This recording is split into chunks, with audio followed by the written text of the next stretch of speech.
درود بر شما. صفحه گفتگو، جایی که قراره جذاب بگیم، جذاب بپرسیم و مطمئنا جذابتر بشنویم. وقتی مهمون ویژه‌ای داریم، آقای موسی رضا. سلام، خوش اومدید به ایران. سلام خدمت شما، خسته نباشید. خیلی ممنون که منو دعوت کردید این برنامه‌تون. لطف دارید. خواهش می‌کنم. یه چیزی ما راجع به شما شنیدیم، اصلا خیلی هم عجیبه هم جذابه، همین که سوالهای فراوان برامون ایجاد میکنه، اینکه شما غارنورد هستید. بله. البته یه سری شایعه است. چرا شایعه؟ خب دیگه حالا خبرها شاید خبرای چیزی یعنی نباشه. زیادی خودمون رو غارنورد نمیدونم. پیازداغشو زیاد کردن؟ آره، غارنوردیشون فعالیتی نیست که من بتونم بگم نه من حتما غارنوردم. خب دائما در حال یادگیری هستم. شما چند سالتونه؟ من ماه دیگه فکر کنم میشه 34 سالم. 34 سال. پس روحیه ماجراجویی شما دارید. قبل از اینکه غارنوردی کنید چیکار میکردید برای این روحیه؟ خوراکش چی بوده؟ ماجراجویی باید میکردید دیگه. خب نه، اینو فعالیت و آشنایی خیلی نداشتم باهاش. میگم قبل از اینکه غارنوردی کنید. مزه زیر زبونم نرفته بود. خب قبل از این بیشتر اون ماجراجوییمون رو از تو خونه دنبال میکردیم، نگاه میکردیم به دیگران، نگاه میکردیم کسایی که فعالیت‌های خیلی خوب انجام میدن که عموما توی تلویزیون میدیدیم. خب و همیشه به حالشون علاقه‌مند شدی به غارنوردی. آره. اولین غاری که رفتی کجا بود؟ من با یکی از دوستان عزیزم که الان در بین ما نیست، آقای آدینه، جاش خیلی خالیه، رفتیم غار کهک. 2 نفری رفتی؟ نه، ما تقریبا میشه 3 نفری رفتیم، من همسرم و ایشون. خب غار کهک رفتیم که ایشون وقتی همه کار با ایشون بود، چون کاری که تخصصی و فنیه، غارش هم غار فنیه، یعنی همه کس نمیتونن واردش بشن. 0 تا 100 کار ایشون انجام داد، پایین دادن و بالا کشیدن و ما فقط تماشا میکردیم، لذت میبردیم و میترسیدیم. مثلا میری تو غار باید یه لباس خاصی بپوشی؟ بله. لباس یک تیکه باشه که کمترین لمس بدن با محیط غار رو داشته باشه. چرا مگه؟ خب ببینید بخوری به غار چی میشه؟ خب محیط غارها یه محیط ایزوله هستش که ممکنه بیماری‌های خاص خودشو داشته باشه و بالعکس ممکنه ما به محیط غار بخوایم باکتری و قارچ انتقال بدیم و باعث آلوده شدن محیط غار بشیم. بهترین کار برای اینکه این تماس بدون آسیب به هر دو باشه اینه که لباس یک تیکه سراسری با دستکش، همین لباسی که مثلا اینجا تنه. آره این لباسی هستش که یک تیکه تا بالاست و دستکش. این غار کجاست یادتونه؟ خب من از گفتن اسم یه سری غارا معذورم. چرا؟ حالا میگم در ادامه خدمتتون. یه سری غارا چون حفاظتی ازشون نمیشه، من اگه اسم این غار رو الان بگم مطمئن باشید برنامه که پخش بشه خیلی افراد میرن سراغش. نه بابا، یعنی غار؟ آره. سمت غارم میرن؟ آره سمت غارم میرن. سمت غار میرن از جنبه منفیش. بی خیال.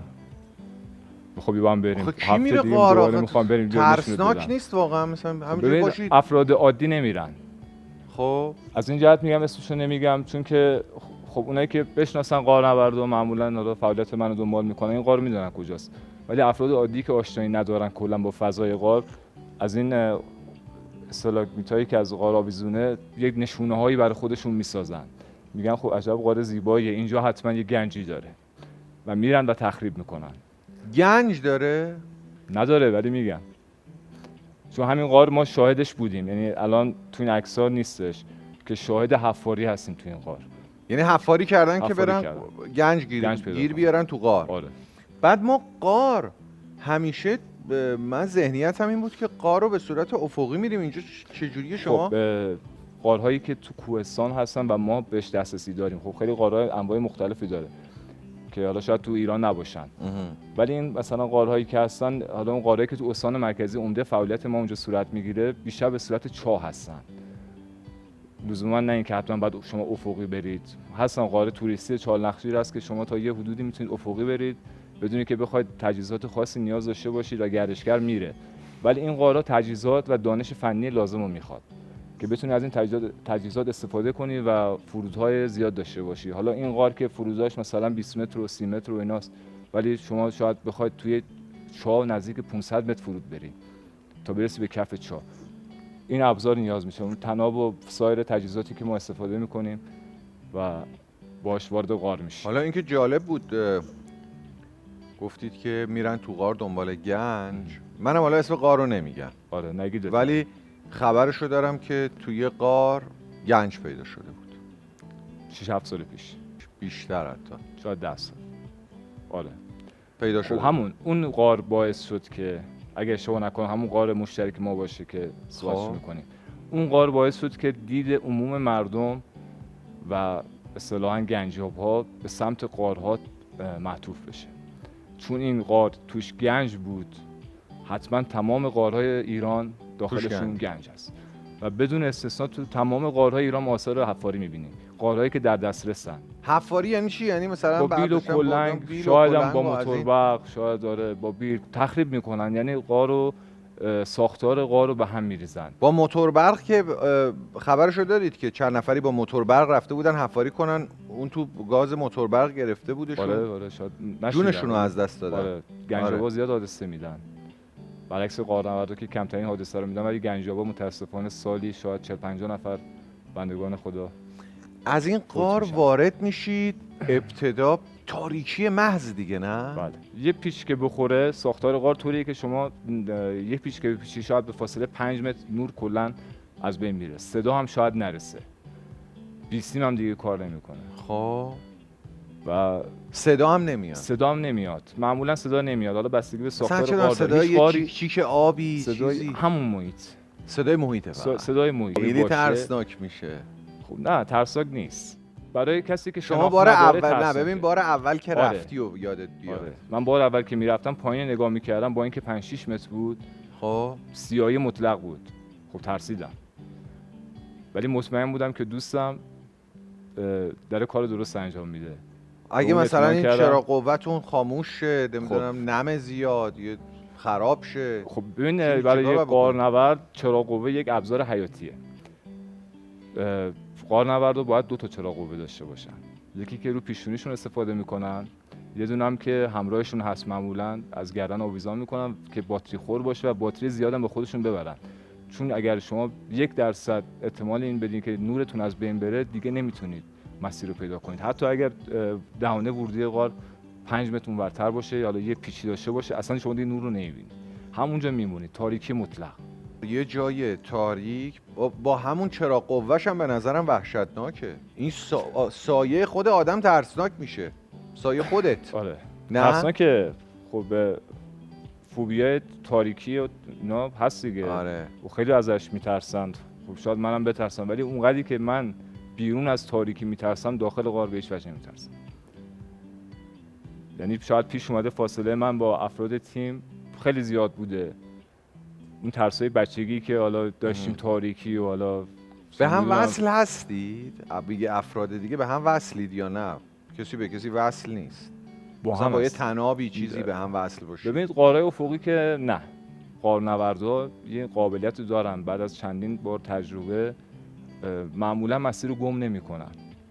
افراد عادی که وارد غار میشن، حالا اون گردشگرانی که حالا آگاهی کافی رو ندارن، معمولا با فلش زدن، نوشتن فلش که کلی آسیب میرسونه به اون غار و رد کردن نخ شیرینی، یک مسیر مشخص میکنن، طبق همون هم مثلا میان برمیگردن، حالا اگه گم نشن که شاید هم گم بشن.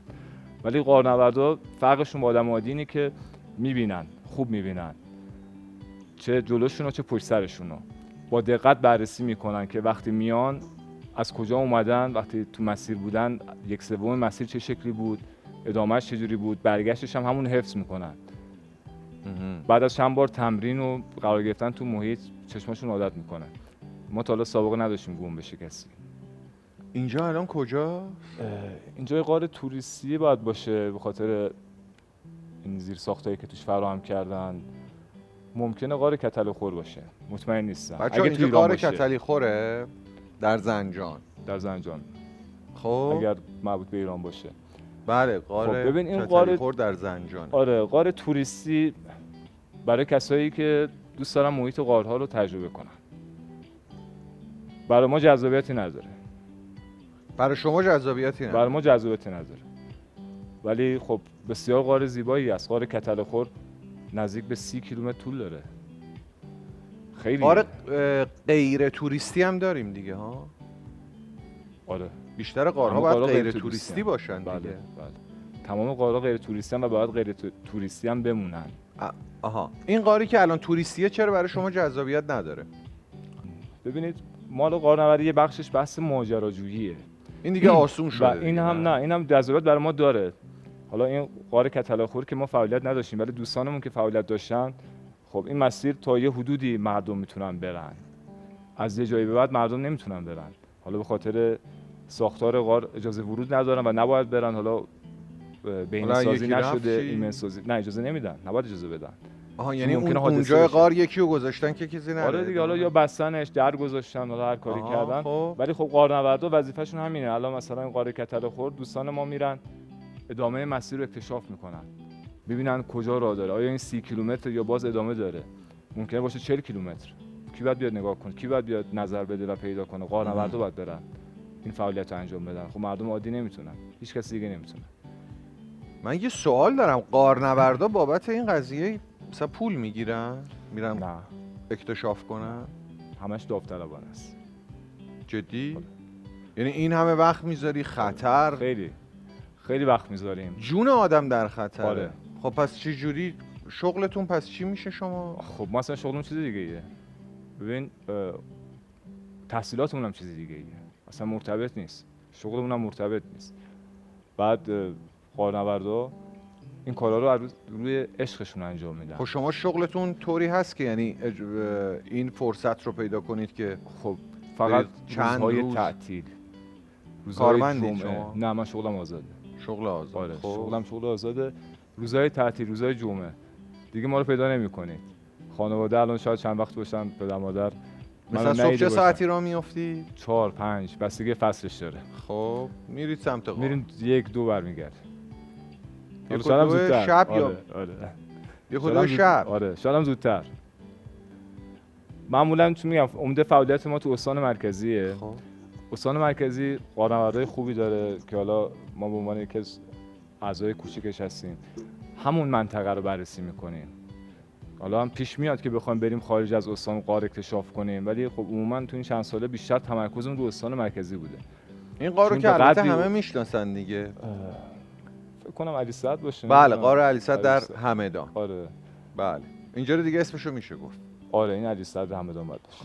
خب ببین این نورپردازی‌ها برای غارنوردا خیلی شما مخالفه ما رو اصلا شما مخالف دار میکنه. آره با این حالا به هر حال یه چند تا غار هم باید باشه که مردم برن تجربه کنن دیگه. آره. نمیشه که همه غارا رو مردم نبینن. آقای موسی رضا تو غار چه خبره؟ چی هست اصلا؟ مثلا پر خفاش، نه مار، چه خبره توی غار؟ یه دنیاییه تا نیای متوجه نمیشی، بعد دید ما نگاه نکنی. ببینید تو غار همه چی هست الا گنج. خب تنها چیزی که نیست گنجه. خب و بیشترین افرادی که وارد غارا میشن گنجابان. بعد تو غار خب خیلی جانوران خاصی هست که مختص اون غار شاید باشن، نمونهشون هیچ جای دنیا تو هیچ غار دیگه نباشه. به طور مثال بخوام بهتون بگم خیلی ارزشمند هستن. مثلا ماهی کوری که توی استان لرستان هست تو دنیا خاصه، نمونهش نیست. تنها جانوری از این نوع که ماهی کور این نژاد، حالا نمیگم ماهی کور دیگه هست، تعدادش محدوده، تو ایران خاصه، تو جهان خاصه. و یه غار حفاظت شده باید باشه که تو غار زندگی میکنه. ماهی کور که میگم حالا کاشی عکسشو داشتیم، چش نداره. یعنی شما حساب کن یک ماهی بدون رنگدانه پوستی سفید بدون چشم، چون چشم نیاز نداشته تو محیط غار. بچه‌ها ببینید عکس ماهی کور رو میتونید گیر بیارید. ماهی کور لرستان بزنید حتما ماهی پیدا کور لرستان می‌کنید. بچه‌ها بگردید ببینید میتونیم گیر بیارید. برای منم جالب شد. خب این غار حفاظت هم نمیشه، توی فضای مجازی هم به شدت تشویق میشه به دیدنش و خیلی افراد هم میرن. اینقدر حالا میرن تا به هر حال نسل این ماهی منقرض بشه و متاسفانه شاهد بودیم. یعنی میرن این ماهی رو شکار میکنن؟ ماهی برمی‌دارن میارن میذارن تو آکواریوم، یه روز میمونه میمیره. عجب. آره دیگه از این موارد زیاد است. ببین حالا هر خفاشا هم زیاد هست تو غارها، حیوانات خاص زیادی داره. آقا خفاش چقدره؟ ما آخر موندیم خفاش انقدره، خفاش اندازش چقدره؟ نژاد خاص نداره، خیلی متنوعه. خفاش‌های بزرگ که خیلی باید ترسناک باشن. خفاش‌های بزرگ معمولا میوه خورن. میوه خورن؟ آره میوه خورن. خفاش‌های کوچیک که حالا من که مشاهده نکردم تو ایران، شاید هم حالا اطلاعات دقیق نداشته باشم تو ایران هست یا نه، شاید از یک بند انگشت باشن تا حالا یه مشت باشن، کوچیک‌تر باشن. اونا که من مشاهداتی که داشتم. حشره خوارن، آفات خوارن، به شدت برای کشاورزی مفیدن. اگر شما یه منطقه‌ای می‌بینید که کشاورزیش بیش از حد از سموم داره استفاده میکنه، به این علته که اون منطقه خفاشش از بین رفته، خفاشش مهاجرت کرده. چرا مهاجرت کرده؟ محل زندگیش که غار بوده مورد هجوم گردشگر. این ماهیکوره. آره این ماهیکوره. اینو میارن میندازن تو آکواریوم. یه روز زنده میمونه و بعد از بین میره. حالا چه جذابیتی داره؟ بنده خدا رنگش هم که رفته مثلا. آره خب هیچ جذابیت خاص زیبایی نداره، ولی خب به هر حال یک نژاد تکی هست. شما وقتی مثلا بدونید شیر ایرانی فقط تو ایران هست و اگر از بین بره برای همیشه از بین میره، فقط تو خاطرات ازش یاد میکنن، یکم نگران و ناراحت میشید که این بلا هم سر همچین موجوداتی نیاد که داره متاسفانه میاد. شیر ایرانی که منقرض شد. بله همون. اینم پس احتمالاً میخوام منقرض کنن. خب ببینید ما تلاش میکنیم که نشه.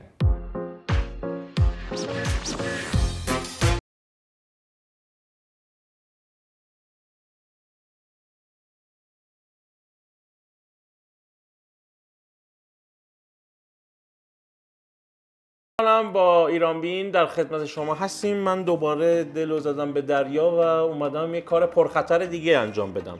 در خدمت یک سری از غارنوردای عزیز کشورمون هستیم که به صورت اتفاقی در یک اقامتگاه بومگردی در استان مرکزی دور هم جمع شدیم. با یه تیر 2-3 تا نشون داریم میزنیم در رابطه با میراث فرهنگی، گردشگری و برنامه ایران بین که شما قراره با همه جاذبه‌های گردشگری کشورمون آشنا شید.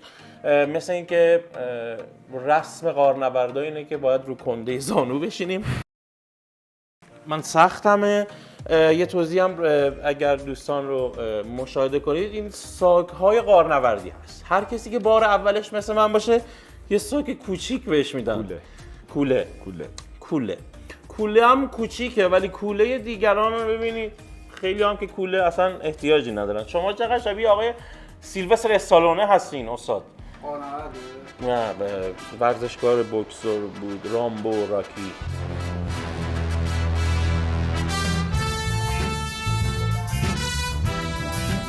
خیلی خوشحالیم در خدمتتون هستیم. شما بفرمایید صحبت رو آغاز کنید، دوستان معرفی کنید و بگین که ما اومدیم چیکار کنیم و چیکار می‌خوایم بکنیم، اینجا کجاست و قرارمون چیه. بله ما تو اقامتگردی بومگردی روستای کهک هستیم.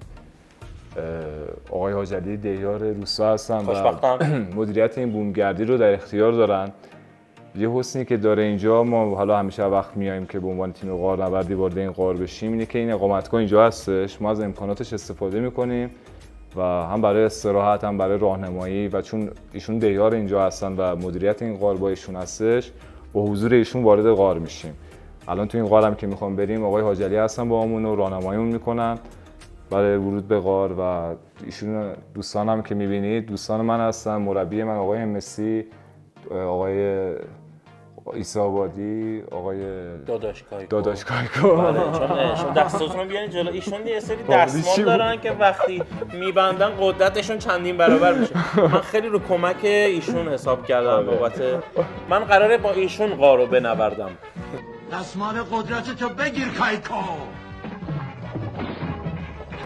چون مطمئناً ایشون خودشون از توی غارن. حالا آقای همسی عزیز پر از تجربه نزدیک این دو عزیز، وگرنه ایشون با این همه کمبود وزنی که دارن اصلا بعید میدونم خودشون، هرچند سرعت بالاتره، یه کار هیجان انگیز میخوایم انجام بدیم. پس میریم برای صعود و سقوط. ما منتظر حسینیم. حسین بیا جلو. بیا بیا بیا بیا بیا بیا بیا بیا بیا بیا بیا بغلم. حسین به ایران بی خوش اومدین.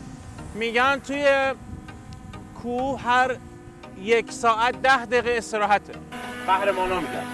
ولی من بازی رو عوض کنم. هر 10 دقیقه کوهنوردی یک ساعت استراحت.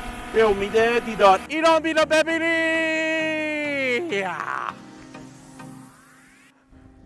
خب آقا سامان این قاره که ما میخوام بریم واردش بشیم. شاید قسمت نیست، بیا برگردیم. نه قسمت هست. تا اینجا که اومدیم اون بخش آسون مسیر تا اینجا بود. این غار از جهت اینکه مونه‌های خیلی ارزشمندی داخلش زندگی میکنن و محل زندگی خفاش‌ها هست و سایر جانداران غارزی و همینطور اون فضای زیبایی که داره و اون اهمیت اکوسیستمی که برای منطقه داره. شما گفت خفاش احتمالی که بتمن رو ببینیم هست؟ بتمن آره زیاد می‌بینیم. احتمالش هست که ببینیم. بتمن.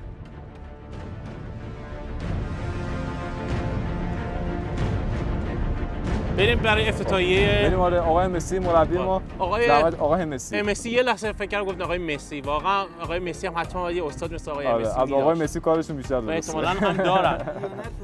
لیونل پسرم. یکم شبیه پدر مسی هم هستن. حالا بفرمایید. هر جا که اسم آقای مسی میاد نتیجه کار حماسی است. سامان برای مردم چیزی نداری بگی؟ مردم امیدوارم شما همین لذت رو با طبیعت ببرید. من که خوشحالم با ایران بین در خدمت شما و خیلی چیزای خوب یاد میگیرم. خدا به امید دیدارتون در پایین.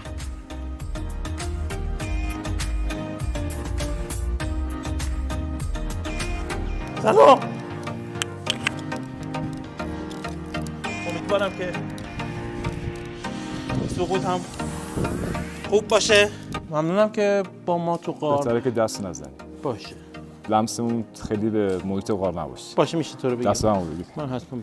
ببینید ما به یه نکته نادر برخوردیم که شتری در این غار زمینگیر شده. نظرت راجع به این شتر چیه؟ یا شترایی که میان چیزی می-نویسن. خب شتری داریم که نوشته باشه. آره خب زیاد دیدیم نوشته‌ها زیاد بود که حالا به هر حال یه فرهنگ غلطی هستش که فکر می‌کنن هر جا میرن باید یادگاری بذارن. خوشبختانه تو این اواخر خیلی کمتر شده. ولی باز هست.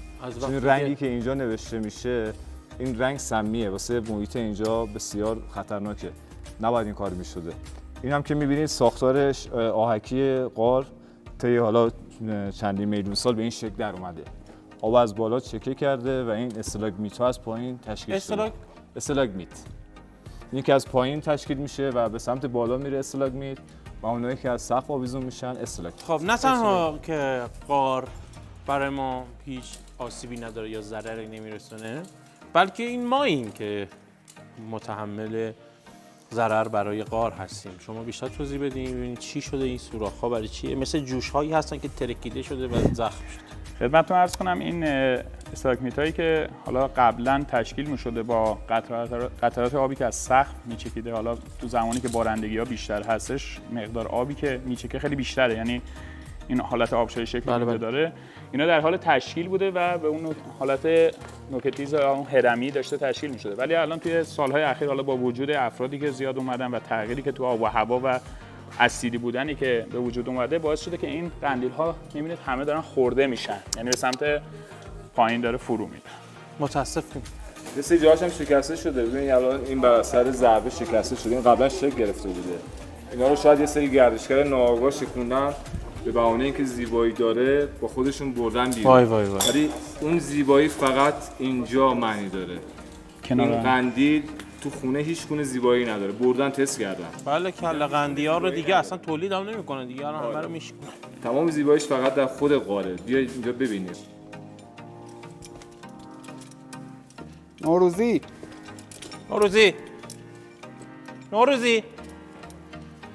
رو از دست دادیم. نوروزی وای نوروزی تو دستش نیست.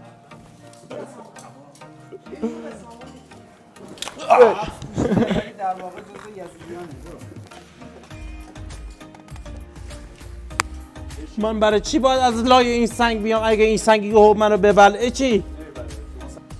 من جزو محدود مجری‌ها و اکتورهای تلویزیون هستم که تونستم توی غاری بیام که بتونم یه قدمت 1-2 ساله رو ببینم.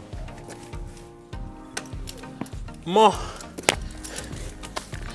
این قدمت چندین هزار ساله رو دیدیم، ولی داریم مثل سالمندا برمیگردیم. ولی این جز آخرین پروژه‌های من و همکاریم با ایران بینه. موفق و پیروز باشید.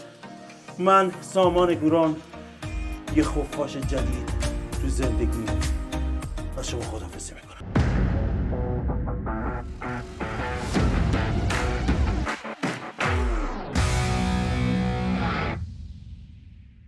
یکی از نژادهای خفاشه، میگم که یه دونه نژاد نیستن، خیلی هستن، تعدادشون زیاده. حالا عدد نمیگم که شاید حالا اشتباه بشه.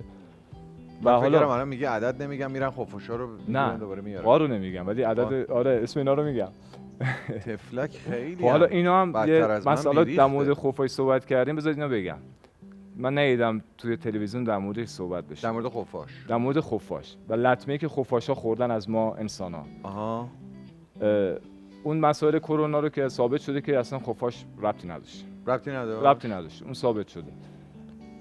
متاسفانه چند سال پیش یکی از خبرگزاری‌های رسمی اومد یه خبری درج کرد به اشتباه.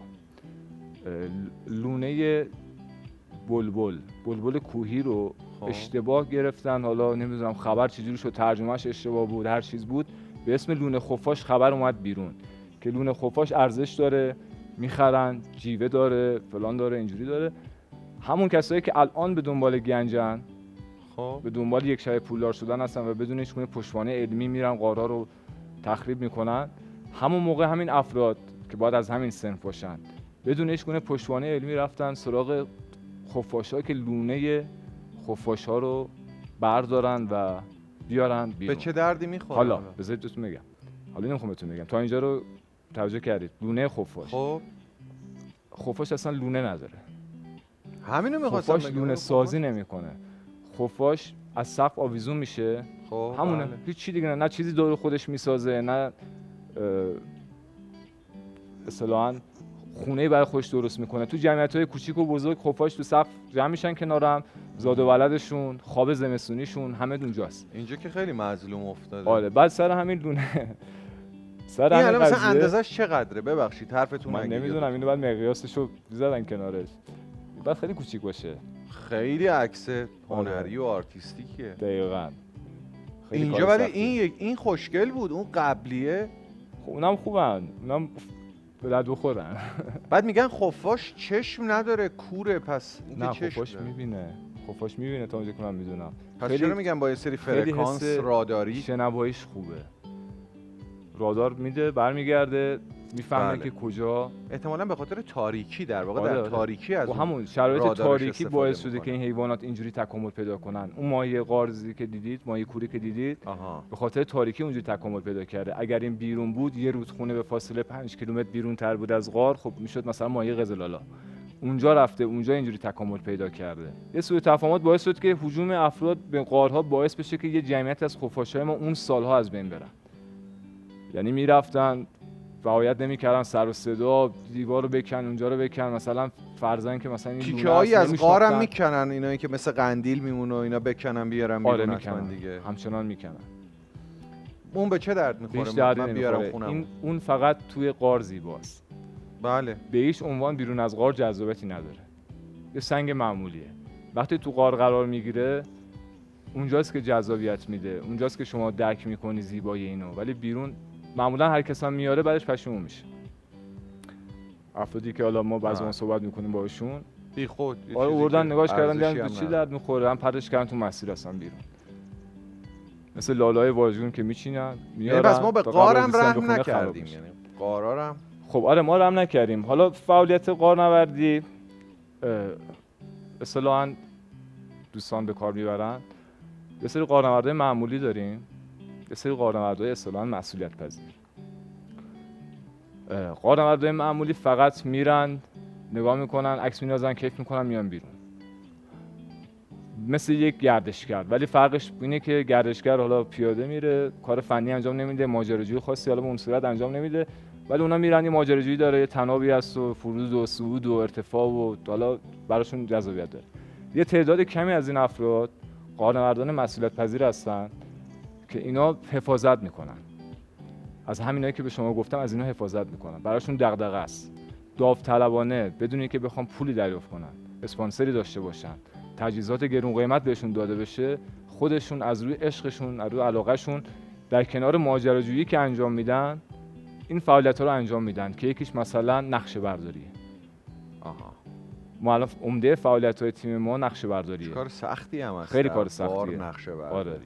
دوستانمون زحمتشو میکشن و بسیار زمان بره.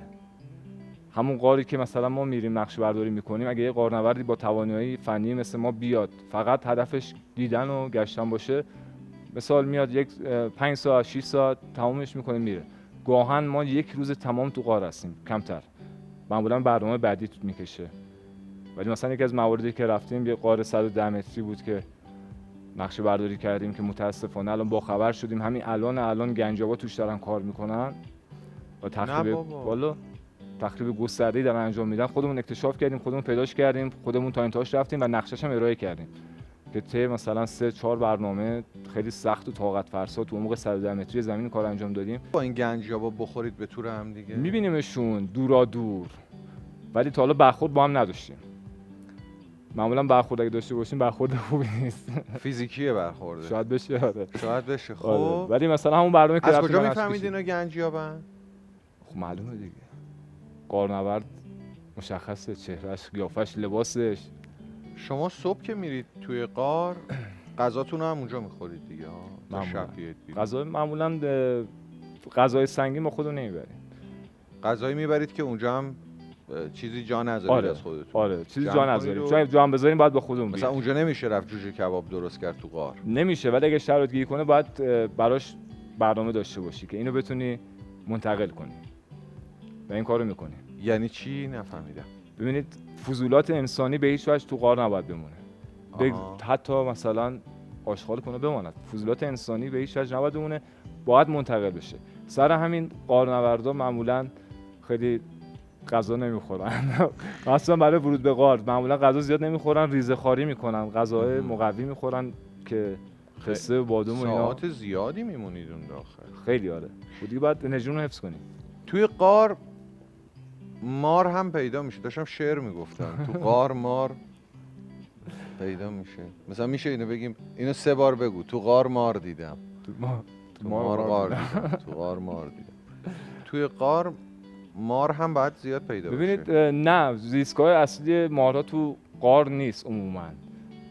ولی خاطر جالب براتون بگم، با همراه 2 تا از دوستانمون به یک غاری که رفتیم برای اکتشاف، هیچ دیدی از این غار نداشتیم که این غار چقدر از همون غارها که میگفتن تش میرسه به فلان جا، قدیمی ها کار ریختن اونور شهر در اومده بیرون. با این دید رفتیم داخل و دوستمون نفر اول رفت، بعد من در ادامه می‌خواستم برم. بعد از یه فاصله که صدا برسه معمولا صبر می‌کنیم تا نفر بعدی بیاد. اینجوری نیست که رامون خیلی فاصله بیفته، باید صدا همون بشنویم یا همون ببینیم. اگر اینجوری نباشه باید استاپ کنیم تا نفر بعدی برسه. بعد دوستمون دید داره پایین داد میزنه، میگه نیا مار. حالا هم اون هم من جفتمون فوبیای مار داریم، از مار میترسیم. صداش هم میپیچیده. صداش نمیپیچیده اصلا. من نمیدونستم کجاست مار. نه اینکه گفتید میگفته نه یا مار. آره نه یا مار. خب نمیشد نرم، باید میرفتم. چون اون پایین بود، نیازمند فعالیت منم بود که من بتونم به اون حالا کمکی برسونم، نه برای نجات از مارا، برای اینکه حالا ادامه فعالیتتون انجام بدیم، ببینیم عمق غار چقدره، به چه صورته. به هر حال تو دید هم دیگه باشید. تو دید هم دیگه باشیم. حالا اون لحظه نبودیم و اونم میگفت پایینه بیا میبینیش. اونم از مار به شدت میترسید، ولی خب مار رو رد کرده بود. همین مار تو همون غار. آره همین مار تو همون غار. آره تو همون غار. این حالا اون موقع نمیدونستیم چه ماریه. خب اومدیم از دوستان پرسیدیم، به ما گفتن این مار افعی پلنگیه. ماری نیمه زهریه که حالا زهرش در جا نمیکشه، ولی به هر حال باید رسیدگی پزشکی بشه. خب ما نمیدونستیم، به چشم یه افعی خیلی که الان بزنه همون لحظه مار. آره ترسناکه. حالا دوست من آقای اکبری اسمشون ببرم، اینو اومد رد کرد، ندیده بودش، ازش فاصله گرفته بود، 3-4 متر برگشته بود دیده بودش، یعنی اصل کارو گذرونده بود. بعد حالا من می‌خواستم بیام پایین. چش تو چش شده بودن. بعدش چش تو چش شده بود. من می‌خواستم بیام پایین، خب نمی‌دونستم این ماره کجاست. چسبیده به سینه دیوار کجاست. همینجوری هی که یواش یواش که با اون ابزار فرودمون پایین میومدم نگاه میکردم گفتم خدا کنه این بغل مغلا باشه، اون اتفاقی که قرار بیفته نیفته. اومدم پایین به فاصله تقریبا اینجا که رسیدم مار اینجا بود، زیر پام بود، دقیقاً یه گاردی گرفته بود و من به هیچ وجه نمیتونستم مسیرمو تغییر بدم. من شما باید معلق شما معلق رو هوا تناب صاف رسیدی به یک جایی، روی تناب رسیدی به یک جایی که زیر پاد مار، بله اونم که تو حالت گارد. آره دیگه، ما وارد حریم شده بودیم، خواست بزنه دیگه، هرچند خیلی آروم بود، حالا شاید ما لازم می‌کنیم میخواد بزنه. بعد به فاصله تقریبا نیم تا 1 متری از مار بودم، نمیشد کنارش فرود بیای. اون دوستم که فرود اومده بود بر حسب اتفاق اصلا ندیده بوده، شاید اون لحظه ماره که عقب‌تر بوده خوش کشیده بود عقب، این رد کرده بود. ولی من چون می‌دیدم با اون ترسی که از مار داشتم و اون خطرات احتمالی که داشت ممکن بود مار سمی باشه نیش بزنه و تو بخوام برسیم بیمارستان اتفاقات بدی بیفته، 1 ساعت دو تناب بودم. 1 ساعت رو 1 ساعت دو تناب بودم. اصطلاحاً یه آرزه‌ای تو غارنوردی از ساعت شما زیاد دو تناب بمونی، سندروم هارنس اگه اشتباه نکنم بهش میگن، پاها بیجون میشه، فشار میفته، مغز حتی از کار میفته، بیهوش میشی. خب حالا به محله نرسیدم ولی خب خیلی سخت بود، فشار زیادی به پا میومد. نمیتونستی برگردی بالا؟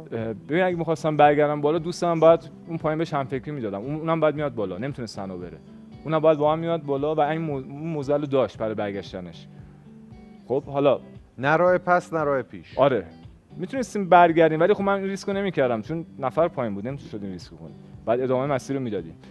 خب من 1 ساعت دویم بودم، این نمیرفت، من مجبور شدم دوست من تنابو بگیره، با تمام وزنش تنابو بکشه به یه فاصله‌ای که این قدرت جاذبه رو بتونه مهار کنه، یک حالت آکروباتیک بازی مثل کماندوها، این ور کن اون ور کن این ور کن تا تونستیم ما رو رد کنیم. میتونستم اون لحظه سنگ بردارم بزنم بهش ولی به هیچ وجه من این کارو نمی‌کردم. میخوام اینو بگم که یعنی همچین مواجه شدیم با همچین خطری، حالا برمیگردی حالا ازش دوری می‌کنی، ازش فاصله می‌گیری، ولی ما به عنوان غارنورد مسئولیت پذیر حفظ اولویت جان و مال برامون خیلی ارزشمند بود. ممکن برای خودمون حادثه پیش بیاد. جاها الان مثلا یه آدم عادی که رفته اونجا و در مواجهه با مار یا باید به مار صدمه بزنه یا مار به او صدمه میزنه. دقیقاً.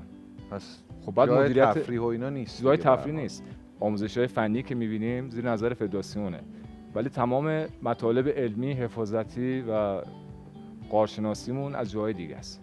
فدراسیون کوهنوردی فقط مسائل فنی رو به ما یاد میدن و مربیای خیلی خوبی دارن با دانش روز دنیا این کارو انجام میدن. من برای اولین بار اصلا میشنوم فدراسیون مثلا غارنوردی زیر نظر فدراسیون کوهنوردی. آره قبلا جدا بود اصلا، تو ایران هم جدا بود. بریم با هم دیگه به خاطر اینکه روحیه ماجراجویی دارید بریم یه کار هیجان انگیز انجام بدیم. حتما تو صفحه هیجان انگیز برنامه‌مون مسابقه ایران بین.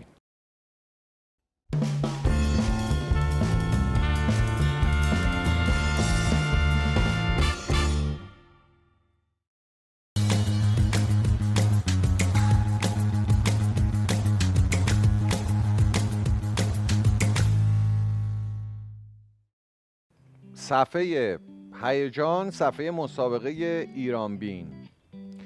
بریم با آقای موسی رضا مسابقه‌مون رو شروع کنیم. میدونید که 31 لیگ داریم برای 31 استان و یک لیگ کلی، در واقع مجموعه میشه 32 لیگ. برنده هر لیگ در هر استان هم به همونجا سفر میکنه به همراه خانواده‌اش به خرج ایران بین. برید کلی خوش بگذرونید. استان اول رو شما انتخاب کنید آقای موسی رضا. خب استان مرکزی رو انتخاب کنم. استان مرکزی. آره. بریم آقا استان مرکزی. بله. جستجوی حریف، ذره‌بین بگرده، 5 4 3 2 1. سوال اول، محوطه‌ای تاریخی در شمال محلات که بقایایی از دوره اشکانیان را در خود دارد. من زدم. تالابی فصلی با آب شور که در فصول خشک سال به باطلاق و نمکزار تبدیل می شود. طالب معروف شهرمونه اگه بلد بله. وام استان مرکزی در کدام منطقه قرار دارد؟ خب دیگه اینو خب کوهنوردی توضیح بلدی من نمیگم که تقلب نرس. از سوغات بسیار خاص و بسیار لذیذ شهر اینو واقعاً نراق چیست؟ اینو نمیدونم. من میدونم. شانسی زدم. من میدونم. بازار عراق در زمان چه کسی ساخته شد؟ اینو نمیدونم. میدونستی؟ نه. من مربوط به نمیدونم. قاجار بود ولی اشتباه زدم. خب نتیجه بریم. نتیجه 5 درست 3 درست. 5 تا درست. 5 تا درست برای استان مرکزی. میخوام یه آره من اونی هم که نمیدونستم شانسی زدم فکر کنم درست زدم. من 5 درست 4 تاشو میدونستم یکیشو نمیدونستم. فکر کنم شانسی هم درست در اومد. خب خیلی خوب اطلاعات عمومی شما بالاتره. خب بریم برای استان دوم. بچه‌ها نتیجه رو هم بهمون بدید. خدا کنه ما برده باشیم دیگه. استان مرکزی رو دیگه باید برنده باشیم دیگه. ولی از 5 سوال شما 3 سوال درست. حداقل. خب ببینیم نتیجه اومد. بله آقای موسی رضا از 5 سوال 2 غلط 3 صحیح. مجید واشقانی 5 درست. باریکلا. مجید واشقانی اونی هم که شانسی زد درست در اومد. بریم استان بعدی. استان رو من انتخاب کنم. استان کردستان. بریم برای استان کردستان. جستجوی حریف. ذره‌بین. 5 4 3 2 1. نوعی آش که از معروفترین غذاهای استان کردستان است. یه چیزی رو انتخاب کردیم که تو اولین سوال موندیم. روستایی با معماری پلکانی در کردستان که به خاطر جمعیت زیاد عنوان شهر گرفته. شهر معروفیه. از دریاچه‌های معروف کردستان در غرب مریوان که دارای آب شیرین است. باریکلا واشقانی چیکار داره میکنه. عمارتی در شهر سنندج که امروزه به عنوان موزه باستانشناسی و مردم شناسی شناخته می شود. آخ من عقب موندم. چشمه‌ای در نزدیکی اوروه که رنگ آب چشمه مایل به قرمز بوده و خواص درمانی دارد. یه چیز جالب بگم. بفهمید. یه جالب اینجاست که خودم به نظرم خیلی سخت بود سوالامون. سخت نبود؟ آره سخت بود. آره. من همینجوری گفتم کردستان چون کردستان رو خیلی دوست دارم ولی تو سوالا موندم. سوالاش سخت بود. دیگه به هر حال بذاریم منتظر نتیجه بمونیم. باشه. ولی من فکر کنم آقا من 2 سوال درست جواب دادم. شما هیچ سوال درست جواب ندادی آقای موسی رضا. مطمئنید؟ باور کن. بعید میدونم. من چند تا درست جواب دادم. درست جواب آره. دادی؟ آره. نه. آره. دریاچه به نظرم مریوان درست جواب دادم. چشم گرگرو به نظرم شما باختی. بعید میدونم. شاید یه باگیه. 3 باگه. ولی منتظر نتیجه هم بمونیم رو وال ببینن که چه کردیم. ببینیم. مجید واشقانی 3 سوال درست. آقای موسی رضا 2 سوال درست جواب دادن. 3-2. آقا دم شما گرم. دقیقاً هم هیچ سوال مشترکی رو درست جواب ندادیم. هرچی من درست جواب دادم شما غلط گفتی، هرچی شما درست گفتی من غلط جواب دادم. دم شما گرم. شاید سوالا رو شما رسونده باشه. نه بابا نمیرسونن که. جالب اینجاست که چون مسابقه آنلاینه نمیتونم برسونم، ولی میرسوندنم من چیز 100% می‌بردی. چی میگم فرپلی، چی میگیم بچه‌ها، جوان مردانه بازی میکردم، غلط میزدم. ولی دم شما گرم با آقای موسی رضا غارنورد، خیلی خوش گذشت. از غارهایی که تعریف کردید برامون دمتونم گرم. ممنون که به ایران بینید. مرسی از شما و بچه‌های پشت صحنه. دم شما زحمت کشیدید. ممنون.